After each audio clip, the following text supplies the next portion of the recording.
Hi guys, welcome back. This is me, Muhammad Kashif. Today we are going to learn about quadratic equations, and we will be solving this by either factorization method or completing square method. As you are familiar with these two terms, we use one of these to solve the quadratic equations. First, we will learn how to solve the quadratic equations by factorization method, and then later on we will learn the second method, which is completing square. Remember one thing: while we will attempt to solve any quadratic equation, we will first try with factorization method, and if you find that the question is not solvable by factorization method, or it doesn't fit to its rules, which I will tell you for sure, then we will attempt the next procedure, which is completing square. So as of now, let us attempt one example of solving these. Consider this as an example that we have to solve by factorization method. The procedure to do that is, as you know, that we will first compare it with its standard form, and the standard form of quadratic equation is ax square plus bx plus c equals to 0. And why we will compare, we can find out the values of these three numbers. If we will compare these two terms, 3x square with ax square, then we can find out the value of a. As you know, this a will be exactly the quotient of this x square, which is 3. Secondly, b, compare the 7x with bx, so which will give me 7 as the value of b. And then at the third step, consider this one will be negative term because it's negative 7, and then c will be likewise negative 20.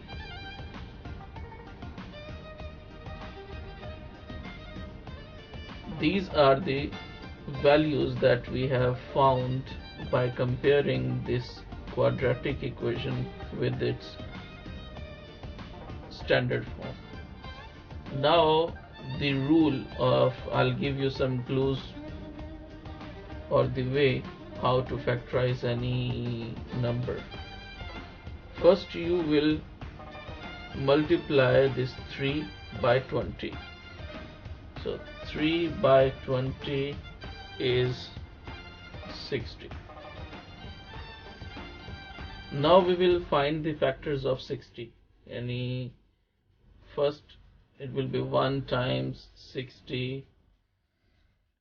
Now I think we have enough factors, and out of these factors we have to find our target. And you know what our target is? Our target is the value of this b, which is negative 7. We have to use any of these factors to find out this minus 7. Like for example, if I use this factor, and 12, if I subtract 5 out of 12, it can give me 7. There is no other factor which either we subtract those or we add those. Nothing can give us the value of negative 7, which is our target. Remember, I'll repeat once again, our target is to find out the negative 7 by using the factors of 60. So as we found that if we use this factor like this: minus 12 plus 5, the result of which will be minus 7. There we get. Here we get the factor that is going to help us to factorize this quadratic equation. Now we can rewrite the given quadratic equation in such a way that its equality may not be harmed.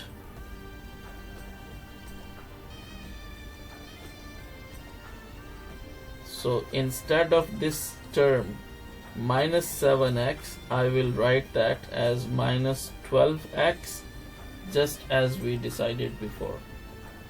Minus 7x plus 5x minus 20. The rest of these terms will be written as it is below. Now we will further solve this. Let's find what are the common. We will consider this as one group and this as second group. What is common between these two terms? The common between these two terms is x, because here is here is x squared and here is 1x, yani here double x and here 1x. So out of these we can take 1x as common. So here from these the two numbers we can take 3 also as common. So 3x will become our common terms from these two. Now dividing these 3x squares by 3x, 3 cancels out and x square will cancel out with x. We left with only 1x. So likewise I will write it here. Minus will be as it is, and then next we will divide 12x by 3x. 12x by 3x. Now 3 1s are 3, 3 4s are 12, x cancels out with each other. So we left with 4 plus, likewise we will take common from these two terms, and 5, definitely we can take 5 as common, but here x here is single x, and in this number there is no x. So what we will take as common? Only 5. So let us divide 5x by 5. 5 cancels out, we left with x only. The sign minus will become as it is, and 20 by 5 will give me 4. So now as you see, now further take common from these two terms. Consider this x minus 4 and this x minus 4 is same. So what we will do, we will write this 3x with this term, and we will take common these two terms. X minus 4 into 3x plus 5 equals 0. Now we have to find the value of x. Either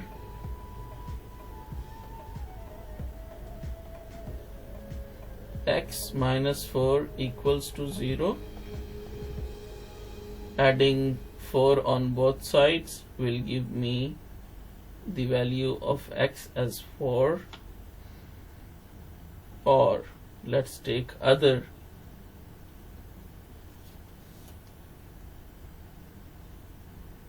three x plus 5 equals 0.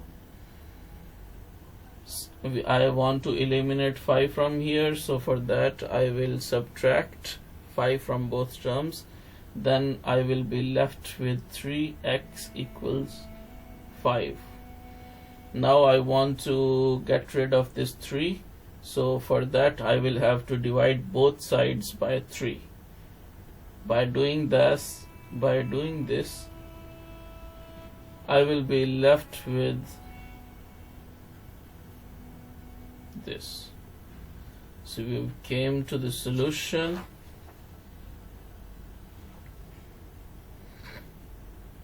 X is equal to 4 or X equals,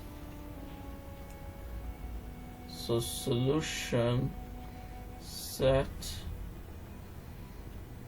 is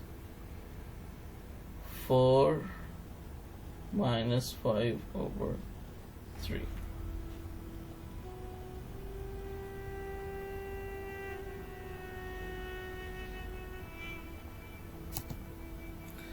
Let me repeat the question once again. Our target is to solve this quadratic equation by factorization method. First we have to find out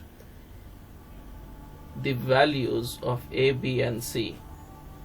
We will compare the standard quadratic form, and then by comparing this with standard quadratic form we will find these terms a, b and c. Now we have multiplied a with c like this and we got 60. Then we found out the factors of 60. Our main purpose of doing this was to find out a pair that we can use either by subtracting or by adding to find out the value of b, which is -7 here. So we have found out that this pair can give us the value which is our target. So we have utilized this pair and divided or made this -7x into two parts, like -12x plus 5x. And now here we find now we put them and consider them as two different terms.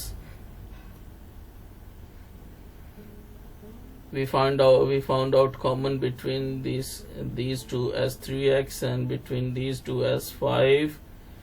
We have written, now we have taken this as common again, x minus 4 into 3x plus 5. Now either this is equal to 0 or that is equal to 0, because if one of these is equal to 0 then the entire equation is 0. So one time we will put this equals to 0 to find out the value of our variable x, and the other time we will put this equation equals to 0 to find out the value of x. So our solution set becomes like this. I hope you have enjoyed it. If you have any questions, please send it to me in my email. I'll be able to help. I'll be really happy to give your answers. Thank you so much for watching this video. I hope that you have enjoyed it. If you have any questions or feedback, you can write it to me via email, which is written in the description below. Bye for now. See you in the next video.